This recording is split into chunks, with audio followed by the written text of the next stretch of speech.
Roma Wines present Suspense. Roma Wines, made in California for enjoyment throughout the world. Salud. Your health, senor. Roma Wines toast the world. The wine for your table is Roma Wine, made in California for enjoyment throughout the world.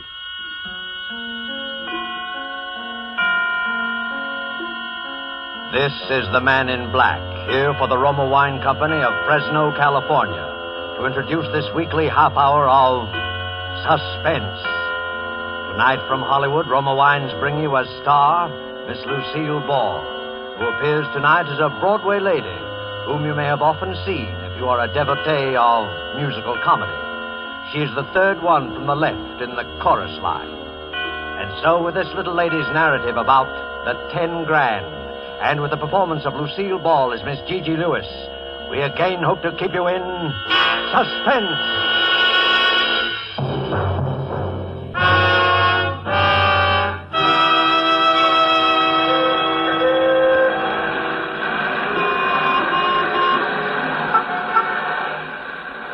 Well, on this particular night, I'm standing in front of the Broadway Lindy's with my nose practically pasted against the window. It's late and I'm hungry. I've been pounding the pavements all day doing the rounds of the manager's offices. You'd think a good hoofer like I ought to be able to land something with all the shows on the big street. But here I am, standing like General Sherman's statue in front of Lindy's, looking at the pasted-up menu and mentally overindulging in a big, thick, juicy T-bone steak smothered with onions. That comfortable crowd inside there can toy politely with their chicken sandwiches and their shrimp cocktails for all I care. Just give me a T-bone smothered with onions. Here I am with 5 cents in my handbag, literally. Enough for the ride home in the subway, no extra charge for the empty stomach. Well, anyway, I can take my shoes off when I get in the subway. I turn around and give Lindy's one last sorrowful gander and then make for the subway entrance.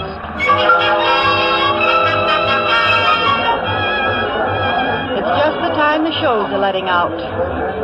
Plenty of people from the taxi set are taking the subway home these nights, being short on tires and gas. So I get in that Times Square jam that looks like 5 o'clock p.m. and feels like a Russian pincers movement on the Polish border. I'm getting shoved toward the turnstile, so I quick try to get my handbag open to reach for that lonesome nickel. All of a sudden, I feel something jerk out of my hand. My bag is gone. I try to yell, "Stop! Hey, stop!" I twist around and see somebody, a little guy with short bow legs, running toward the stairs. "Stop that guy! Stop that guy! He's got my purse!" Hey, look, trying to break out of the mob and after the purse snatcher, but I'm like the ace of spades being dealt off the bottom of the pack. When I'm finally in the clear a little, I see a tall guy running after that little guy who has my purse. They both disappear around the corner and up the steps. There's plenty of commotion in the crowd. You'd think there was $1 million in my handbag for all the fuss they're making. But I don't stop to think about anything except that I lost my fare home. I take out after the tall guy. When I get to the foot of the stairs, the tall guy's coming down again. And he's got my bag in his hand. He's smiling a big, wide smile at me, and I'm gazing gratefully up into his big brown eyes and noticing the way his hairline ain't receding any. Just the guy to go around rescuing ladies in distress. Regular Sir Galahad or somebody. Is the shoes, miss? Yeah. Gee, how can I ever thank you? Think nothing of it. Here you are. What about the guy, the thief? Oh, there was a cop on the street. He'll take care of him. What about you? You're all right, aren't you? Oh, sure, I'm all right. You look kind of pale. I guess it would have been pretty tough to lose your purse that way, especially this late at night. Oh, I don't know why you bothered, really. Nothing but a nickel in it, anyway. I don't carry much with me when I'm out at night. A nickel will get you home. He's smiling at me again, and my heart's saying, "Oh, brother." We both start towards the mob at the turnstile, and I'm busy hoping he's going my way so we can sort of get better acquainted, you know. Well, good night. Hang on to that pocketbook now. Well, aren't you, well, good night. I'm caught in that mob at the turnstile again, and the train's coming in. Somehow, the way you do in crowds, I lose sight of him. And I gotta concentrate on digging out that nickel to put in the slot. I open up my bag and find the nickel all right, and then my heart almost stops.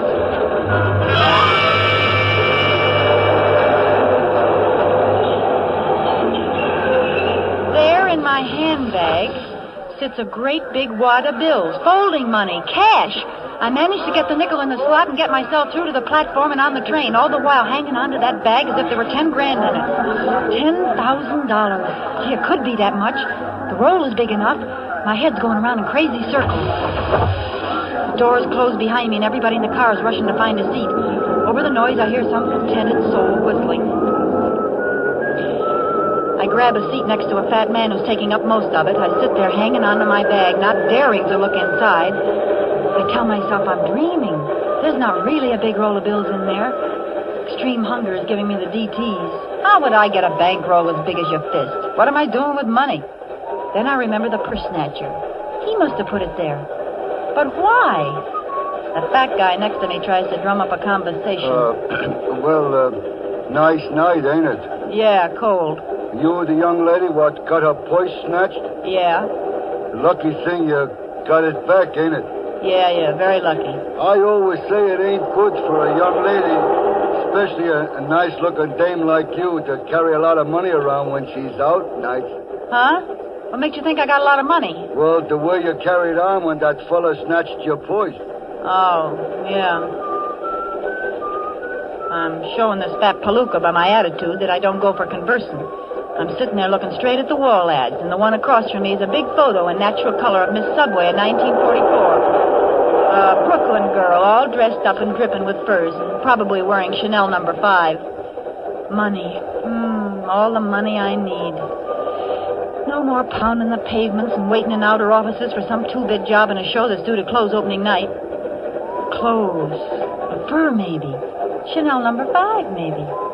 An apartment downtown with a switchboard to announce people instead of a fifth-floor walk-up in the Bronx. Food. T-bone steak smothered in onions. Just walk right in and order it. Fun. Maybe go to a nightclub. Say, though, maybe it's counterfeit dough. Maybe. See those guys coming through? They're cops. How do you know? They might be the Rover boys. I can spot a plainclothes dick in a minute. They all look alike. They all got a certain purrs and noise. Well, that don't prove they're dicks. I don't know. Maybe it's the way they part their hairs. Plain clothesmen. Looking for something, Hot money, maybe. So, suppose I'm found with it. How am I going to prove somebody planted it on me? I can see them laughing at that one now. That's a good one. Ha, ha, ha. She didn't steal the dough, honest. She just found it in her purse. Ha, ha. That's a good one. Lock her up, 25 years. Well, good night, little lady. I'm getting off here.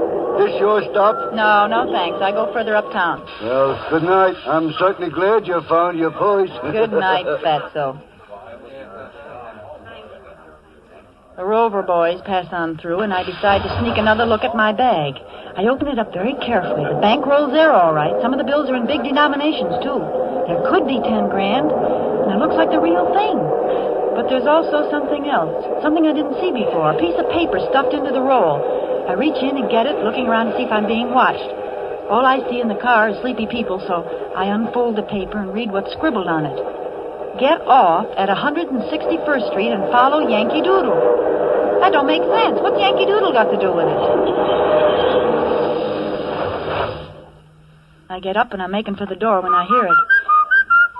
And then I remember I've been hearing that whistling right along and didn't notice it.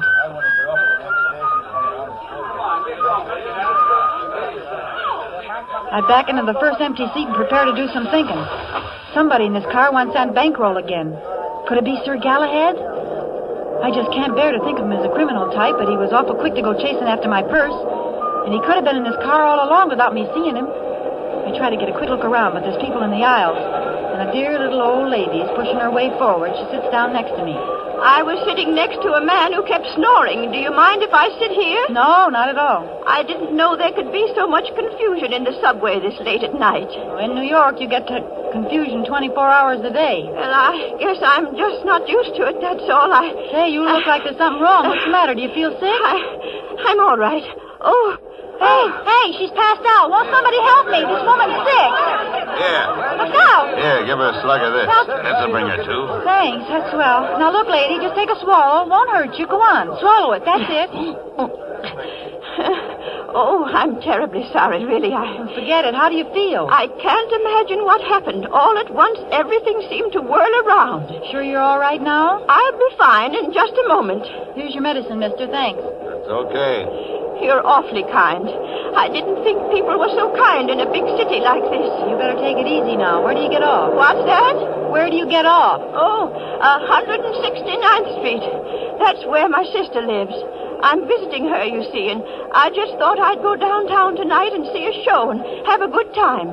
Evelyn told me how to go on the subway, and everything was fine until just now. You're not hungry or anything? Oh, no. It's not that. I have plenty of money. At least I did have. Yeah? What happened to your money? Somebody stole my life savings. No, not really. Who'd do a thing like that? Eh? Who'd do a thing like that? Thing like that? Oh, I don't worry about it, you understand. I'll get the money back. How? Well, don't you remember the old saying? It takes a thief to catch a thief. I suppose so. Yes. Well, that's just how I plan to catch the person who stole my money. How much did you lose? What's that? How much did you lose? Oh, lose. Well, I had been saving it all my life, and there was at least, $10,000.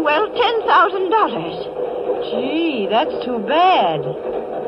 Well, am I going to give it back to her if it turns out to be her money? How do I know she's not pulling a fast one? I remember that in shows it's always the dear old lady who fakes a faint to get sympathy when she's really the brains of the mob. Yeah. I noticed she got a big gulp from the bottle while she had the chance. Well, supposing she is on the level, would I give her the money when I have it here? 10 grand? And me practically in the lap of luxury? Would I? Oh, my. Listen, do you know how to whistle? What a strange thing to ask me. As a matter of fact, yes, I do. Well, I'm awfully fond of whistling. You are? Are you? Well, you know, I was judged the champion whistler of the Ladies' Auxiliary at church back home. Oh, isn't that nice? Yes. Won't you whistle something for me? Oh, well, I couldn't. Not here. People would turn around and look at me. Well, you already caused quite a stir when you fainted. Oh, did I? Mm-hmm. Well, then, what would you like to hear? Yankee Doodle. Well, I'll try.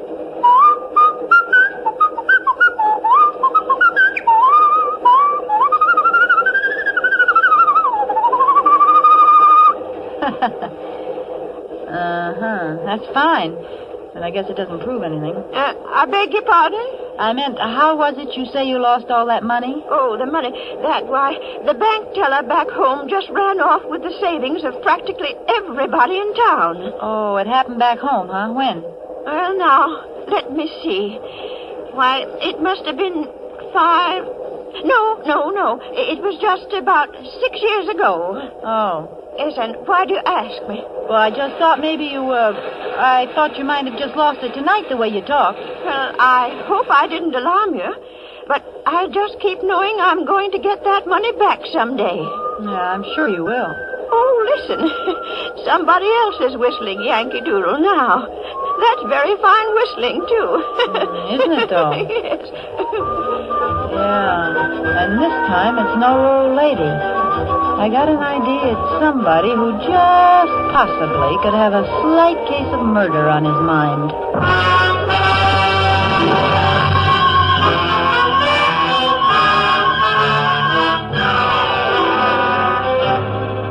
Tonight for Suspense, Roma Wines bring you as star Miss Lucille Ball, whom you have heard in the first act of The 10 Grand by Virginia Radcliffe.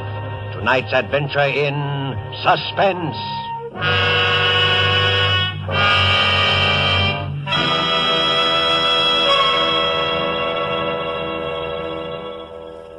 Far to the south of us is our good neighbor country, Ecuador, land of towering mountains, sweeping vistas.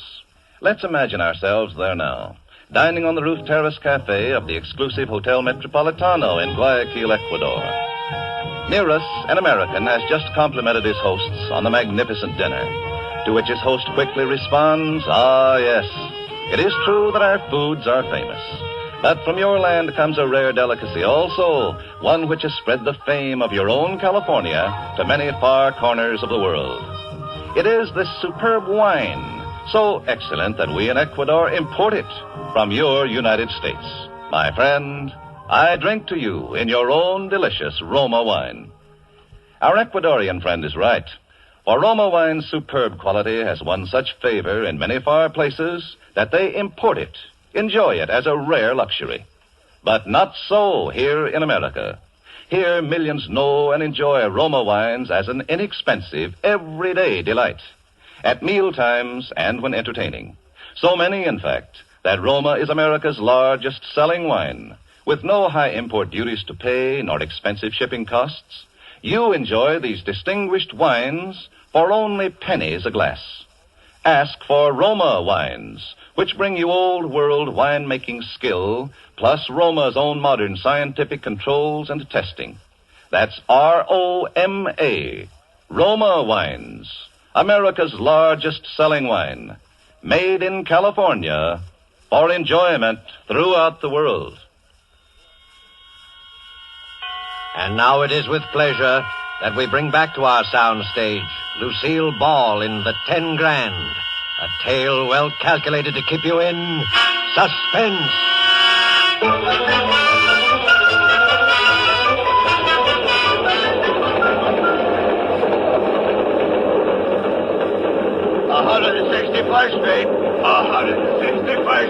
Well, this is it. Oh, must have been dozing. Is this your station? Yeah, and the next stop is yours. Don't fall asleep and miss it now. Well, I won't. You've been very kind. I do want to thank you. No, think nothing of it. Well, good night. Good night, my dear. Now be careful crossing the street. Sure, don't worry. I'll be plenty careful. I get off the train. Stand for a minute on the platform looking around. I don't see Sir Galahad, but he could have gone through to another car and come out down the line. Several guys are on the platform, and they all hurry up the steps of the street. I go up, too. I look ahead at the block I have to travel. Then I hear it again, from the darkness of the street. I can't tell exactly where it's coming from, but I'm standing in the light, and whoever's after me has a pretty perfect target. I walk away, hugging my purse and shaking like 6 hangovers. I tell myself that pretty soon Yankee Doodle will grab me and take the money. Any second now. He wouldn't need to kill me. I haven't seen him, so I can't identify him. He could just take the money and leave. But suppose he enjoys killing people. Suppose he gets panicky all of a sudden and his finger slips on the trigger. Suppose he's a maniac. I think about screaming, but nobody'd hear me in time because screaming probably makes Yankee Doodle's trigger finger tremble. But why doesn't he do something? Why doesn't he take the money away from me and get it over with? Does he want me to offer it to him on a gold platter? Not Gigi. She's got a T-bone steak smothered in onions waiting for her if she ever gets out of this in one piece. But now I'm getting toward the next corner, and there's a dim street lamp on the other side. I see him. That's strange. He's been walking ahead of me all this time. Then I hear something else. Footsteps. Somebody behind me. I listen. That doesn't sound like the tread of somebody hurrying home to the little woman. That's a steady tread of somebody trailing somebody. I don't know how I know it, but I know it. There's Yankee Doodle up ahead, but here's also somebody behind me I don't like just by instinct. I'm sandwiched. I'm the ham between 2 slices of rye. I listen again. He's getting closer. By the time I reach the corner, he'll catch up with me. I try walking faster. He's walking faster, too. I turn around. I can see his dark shape behind me with a distant street lamp back of him. Then I see something else. Back away, across the street, is another man, walking fast. Now I got 3 of them. I'm in a triple-decker sandwich now. I want to scream. I want to yell help. But my heart's got all mixed up in my larynx somehow, and I know I'd never be able to project my voice past the next crack on the sidewalk. They're catching up to me fast. If this is the end, sister, this is it. I'm already imagining the cold steel in my back, and then...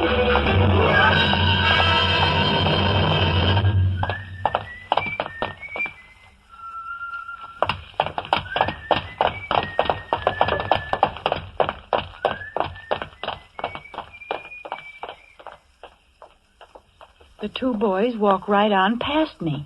Don't even give me a tumble. They're making time, and as the one on my side gets ahead of me, I see him nod to the one across the street. They're not tailing me. They're after Yankee Doodle. They heard him whistle, and they'll be catching up with him any minute now.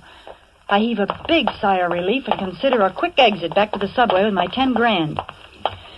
I can just barely see the 2 of them as they come close to the next street lamp. They could be plainclothesmen, but I don't think so somehow. In that case, they got an illegal desire to get something they think Yankee Doodle's got. Or maybe Yankee Doodle's the illegal part of the deal. Suppose he turns out to be Sir Galahad. It's pretty confusing, and I ain't happy about it either way. But something, I don't know what, makes me take after the two Rover boys instead of going my own way while I got the chance. I look up ahead. Yankee Doodle's a block away now, and he stops for a second under a streetlight. He's listening, I can tell that, even though he's too far away for me to tell if he's Sir Galahad. Then quickly he disappears into the shadows again. I'm trying to keep my heels from clicking too loud, but they sound like drum beats, so I take my shoes off quick. The Rover boys are up on the corner now, but I'm making it by the time they're halfway down the next block. The street lamp must have burned out along here because it's blacker than a Schiaparelli dinner dress. If only a police car would come by or something. Maybe Winchell would be cruising with the boys, yeah, and then he'd give me a plug in his column and it'd be easy for me to get a job. Oh, what am I thinking about things like that for now? Besides, there ain't a car on the street. There hasn't been one since I got off the subway. Suddenly, out of the blackness, a hand grabs my arm, another covers my mouth. Be quiet. Don't scream. It's me. Here, let's get down on the stairway where they can't see us against the light. Now. You didn't need to choke me. They'll come back this way in a minute. As soon as they found out they'd lost me. How'd you get here? I thought you was way ahead of them. I was. I ducked in here and let them pass. Are you with me? Why should I be? It's my life or theirs. So what? I got your purse back for you. Yeah, Sir Galahad. You got my money. It could be their money. Yes, but it isn't. Wait, they're coming back. I got an idea. I'll step out and say something, and you... All right. Get up there quick. They're coming. Well, hiya, boys. Fancy seeing you here. Nice night, ain't it? Never mind, sister. We ain't got time to chat. Well, you needn't blind me with that flashlight. I just wanted to pass the time of day. Well, it ain't that time of day, so step aside and let... Hey, what you go? Hey, he was trying to get up. Let's make sure they're really out. Are you kidding? They're both out farther than the 12-mile limit. Then let's get away from here fast. Come on. Wait a minute. What's the matter? You don't want to be picked up around here, do you? Well, I got to put my shoes on first, don't I? Say, do you know I broke my heel on that heel?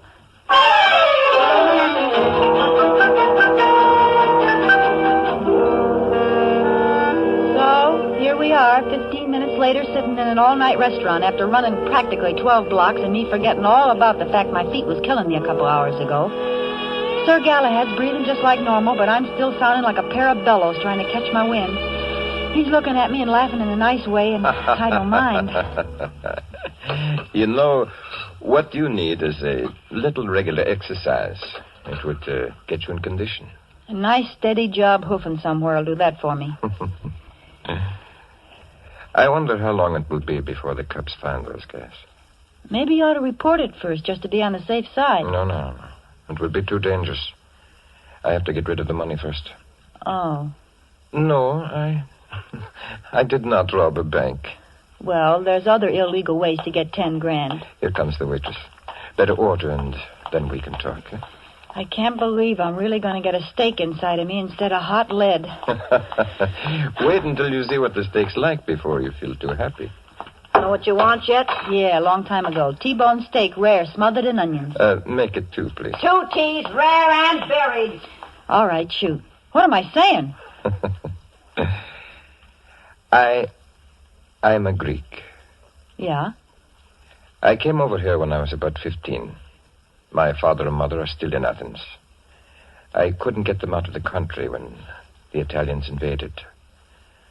So I don't know where they are now. Oh, gee, that's too bad. Oh, I'm like a lot of people over here. I want to do something for my mother country, even though I am a naturalized American. So, in my spare time, I collect contributions from other Greeks living over here. Oh, you mean for the Relief Society? Oh, no, that's different. This money supports the Greek underground. It has to be gotten and sent very quietly because certain people over here would like very much to know who's operating the underground in Greece. You see? Yeah, I'm beginning to. What about the Rover boys? Who? The 2 kids we lulled to sleep back there. Oh, well, I can't prove it yet, but I think they're Axis agents. They've been following me ever since I left home this morning. Today was my day off, and I've been making the rounds collecting. You did pretty well. How much is in that bankroll? $10,415. Oh, boy, you're quite a salesman. I've got a good product to sell. Anyway, I thought I could shake those guys in the subway. But then when you got your purse lifted, I did a little quick thinking and decided the money would be safer with you for a while. And I do want to thank you. Oh, that's all right. Always glad to help out. Well, I guess you'd like to have your 10 grand back now, huh? You know, in Greece, they have a law that whoever finds money gets to keep 10% as a reward. No kidding. Yes. So the way we'd figure it, you get $1,041.15. Say, that's wonderful. That's a great custom. I wonder why they don't adopt it in America. Well, I guess America has a lot of things that Greece doesn't have. T-bone steaks, for instance. Yeah, that's true. Well, here you are. I hope you get the dough into the right hands. Thank you very, very much. Aren't you going to count out your 10%? I got to contribute something to winning the war, ain't I? Say, miss. You want me? Yeah, what happened to them 2 T-bone steaks? Oh, well, I'm sorry, but when I took your order for the steak, I forgot this was Meatless Tuesday. Oh, no.